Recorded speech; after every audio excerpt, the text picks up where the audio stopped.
ഗായത്രിയിൽ നിന്ന് കേട്ട വാക്ക് രുദ്രനെ വിശ്വസിക്കാനായില്ല. അവൾ തന്നെ തെറ്റിദ്ധരിക്കും എന്നാണ് അവൻ വിചാരിച്ചത്. എന്നാൽ ഗായത്രിക്ക് തന്നെ അറിയാം എന്നറിഞ്ഞതും അവന് ഇരട്ടി ലഡ്ഡു കിട്ടിയ പ്രതീതിയായി. അവൻ ഗായത്രിയെ നോക്കി പുഞ്ചിരിച്ചു. അന്ന് പതിവ് പോലെ എല്ലാവരോടും യാത്ര പറഞ്ഞ് ശിവമോൾക്ക് ഉമ്മയൊക്കെ കൊടുത്ത് ഗായത്രിയും രുദ്രനും ഓഫീസിലേക്ക് എത്തി. രുദ്രൻ അവൻ്റെ ഓഫീസ് ക്യാബിനിൽ പോയി ഇരുന്നു. ഗായത്രി ആവട്ടെ അവളുടെ ക്യാബിനിലും. അപ്പോഴാണ് രുദ്രൻ്റെ ഫ്രണ്ട് വന്ന്, ഹലോ രുദ്ര, നിന്റെ കക്ഷി ലീവ് കഴിഞ്ഞ് എത്തിയിട്ടുണ്ട് എന്ന്. അത് കേട്ടതും രുദ്രൻ പിരികൂർപ്പിച്ചിട്ട് അവനോട് ചോദിച്ചു, എൻ്റെ കക്ഷിയോ? അതാരാ? എടാ, നിന്റെ പെണ്ണ്, ആ സ്നേഹ.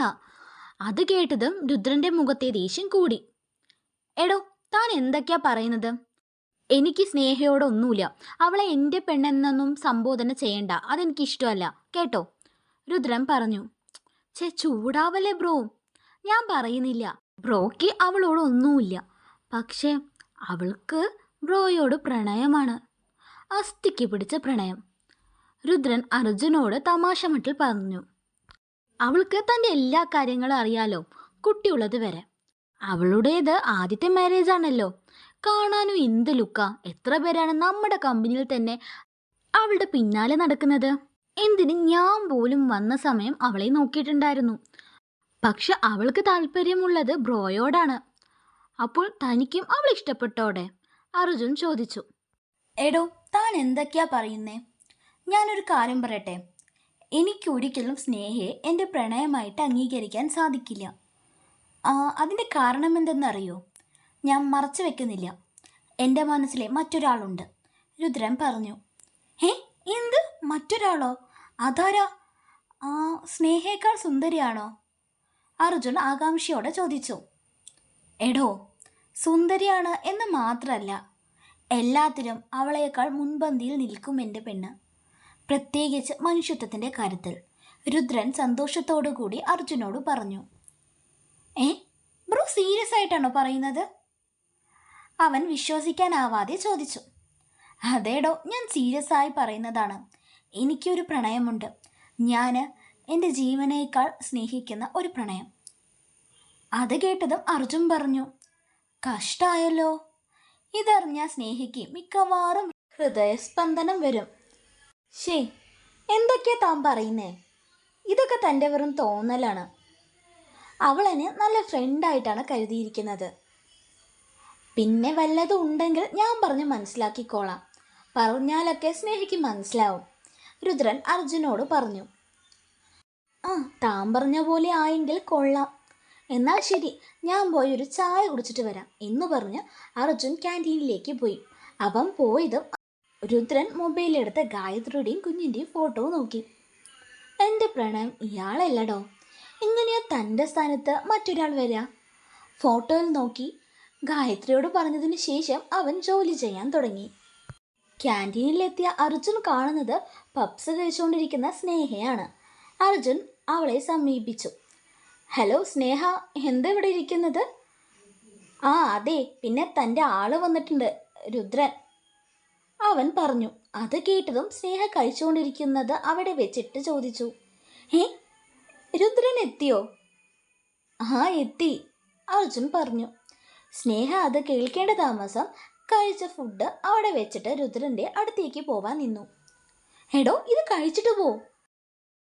വേണ്ട, ഇനി കഴിക്കലൊക്കെ എൻ്റെ ചെക്കനെ കണ്ടിട്ട് വന്നിട്ട് മതി, അവൾ സന്തോഷത്തോടെ പറഞ്ഞു. അത് കേട്ടതും അർജുൻ ചോദിച്ചു. എടോ, ഞാനൊരു കാര്യം ചോദിച്ചോട്ടെ? ചോദിച്ചോടാ, അതിനെന്തിനിങ്ങനെ ഫോർമാലിറ്റിയൊക്കെ? തനിക്ക് രുദ്രനോട് ഇഷ്ടമുണ്ടല്ലോ, അതുപോലെ തന്നോട് അവന് ഇഷ്ടമുണ്ടോ? അർജുൻ ചോദിച്ചു. അത് കേട്ടപ്പോൾ അവളൊന്ന് ആലോചിച്ചു. എന്നിട്ട് ചിരിച്ചുകൊണ്ട് പറഞ്ഞു. എനിക്കറിയില്ല. അവനെ ചിലപ്പോൾ ഇഷ്ടമുണ്ടാവാം, ഇഷ്ടമില്ലാതിരിക്കാം. പക്ഷേ എനിക്ക് അവനെ ഇഷ്ടം. ഇനി ഇഷ്ടമില്ലെങ്കിൽ ഞാൻ ഇഷ്ടപ്പെടുത്തിയെടുത്തോളും. അല്ല,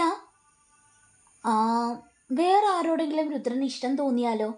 അർജുൻ ആകാംക്ഷയോടെ ചോദിച്ചു. അവൻ്റെ ചോദ്യം കേട്ട സ്നേഹയുടെ മുഖം നല്ലോണം വീർത്തു. ആ ചോദ്യം അവൾക്ക് തീരെ ഇഷ്ടമായില്ല. അവൾ പറഞ്ഞു. അങ്ങനെ എൻ്റെ രുദ്രന് ആരോടും ഇഷ്ടം തോന്നില്ല.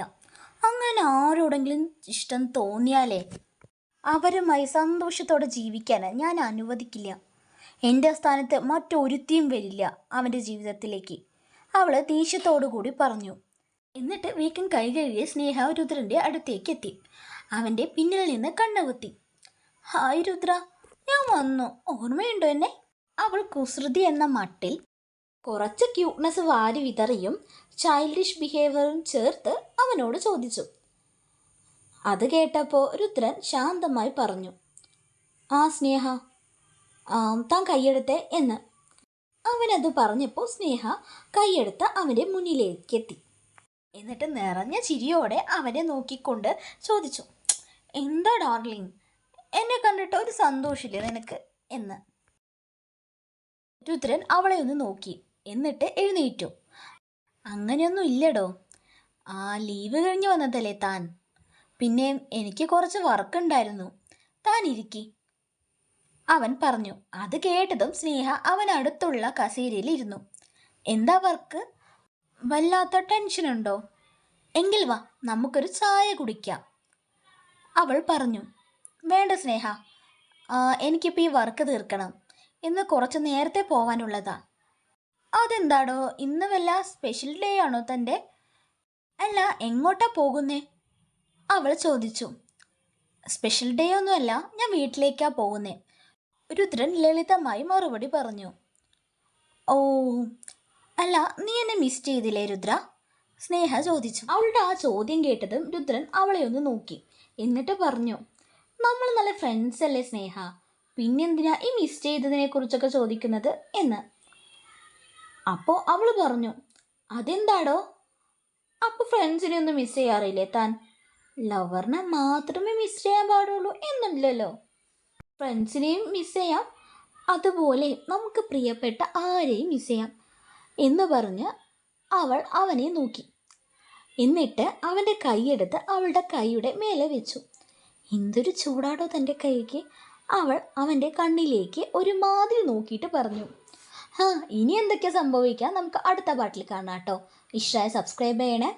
ഇത് ഗായത്രി കണ്ട എന്തായിരിക്കും സംഭവിക്കുക, അടുത്ത പാട്ടിൽ കാണാം അല്ലേ. Thanks for watching guys.